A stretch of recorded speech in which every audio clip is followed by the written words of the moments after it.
I cut my wife off from our finances because she wouldn't stop ordering takeout.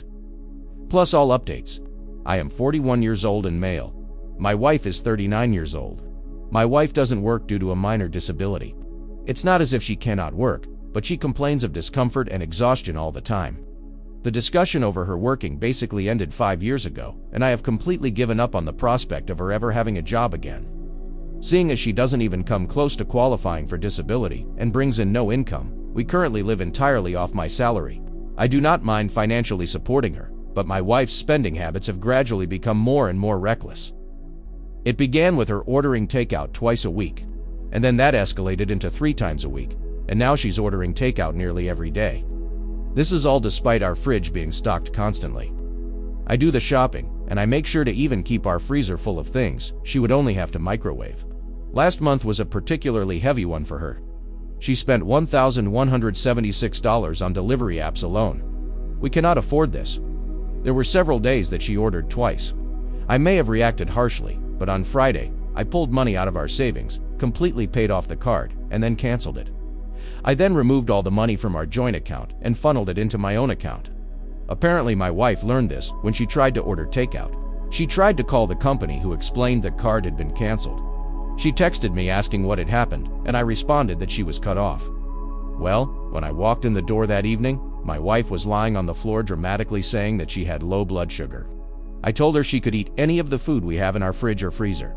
I also noticed that she took the garbage out, probably for the first time in a decade. I'm surprised she even knew where the outdoor bin was.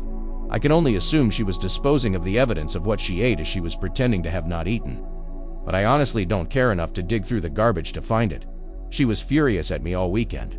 Was what I did over the top? Update: 9 days later. 9 days ago, I made a post about how my unemployed wife had spent $1,176 on delivery apps in just a month. This is egregiously outside of what we can afford to spend on takeout.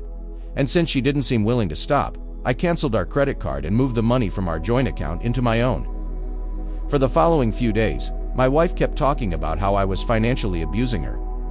She threw several tantrums despite apparently being severely malnourished. Threatened divorce. Threw a bunch of the food we had in the fridge away to try and strong-arm me into letting her get takeout. And even tried to guess my bank account password a bunch of times. Sorry, my password isn't Taco Bell 123. That last one was how I learned if you try to guess someone's bank account password enough times, the bank will send them an automated email. But last Friday, the complaints and threats stopped. She seemed mostly back to normal. I figured she had given up. That was until today, which was garbage day.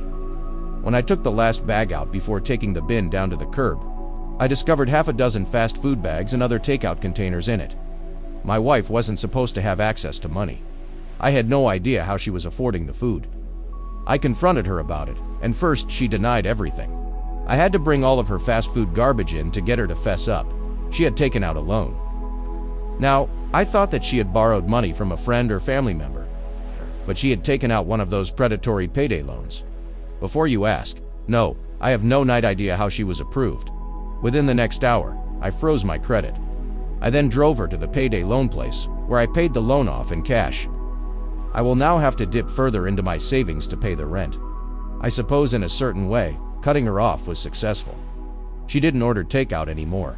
She just drove to the restaurants to pick up her food. For the low price of $20 for every $100 she borrowed, or $60 in fees in total. In addition, I told her that we would be getting divorced. So yeah, my marriage is over. I don't even know what alimony laws in my state are like. But I assume she'll happily live in a cardboard box under a bridge if Uber Eats will bring her food there. What do you guys think? Let's discuss in the comments. Follow and like for more stories.